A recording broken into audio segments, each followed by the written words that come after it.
శుభ్రమైన కైలాసం ఉండగా, ఇంత ఐశ్వర్యం ఉండగా, చింతామణి గృహం ఉండగా శ్మశానంలో ఎందుకుంటున్నారని అడిగింది.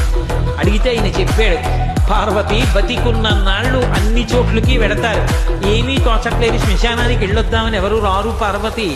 నేనంతవాణ్ణంటాడు, పొరుగ్గా ఉన్నానంటాడు, చల్లగా ఉన్నానంటాడు, పండితుండంటాడు, పద్యాలు నాకు నోటికొచ్చంటాడు, ఉపన్యాసం చెప్పగలనంటాడు, నాకు పాటలొచ్చంటాడు, నేను నాట్యం చేస్తానంటాడు, నేను అధికారినంటాడు, నా దగ్గర డబ్బు ఉందంటాడు, నేను పాట పాడగలనంటాడు. ఇన్ని ఉన్నాయనుకున్న వాడిలోంచి ఊపిరి బయటికి వెళ్ళిపోయిన తరువాత వాడిని తీసుకెళ్లి 4 కొత్త కర్రల మీద పడుకోబెట్టి చాప చుట్టి తాడు కట్టి పైన నూలుబట్ట కప్పి తీసుకొచ్చి అన్నీ తీసేసి కర్రల మీద పడుకోబెట్టి కాల్చేస్తుంటే జీవుడు లేచి నిలబడి పుర్రె పగిలిపోయిన తరువాత కన్న కొడుకు కూడా స్నానం చేసి వెళ్ళిపోతుంటే చీకటి పడిపోయాక, అయ్య బాబోయ్ చుట్టూ ఉగ్రభూతాలు, నా వాళ్ళన్న వాళ్ళు లేరు, వీళ్ళని నమ్ముకున్నాను, ఒక్కడు లేడని ఏడుస్తుంటే నేనున్నాను రా అని చెప్పడానికి నేను కూడా లేకపోతే చచ్చిన వాడు 1000 మాటలు చచ్చిపోతాడని అక్కడ ఉన్నాను పార్వతి.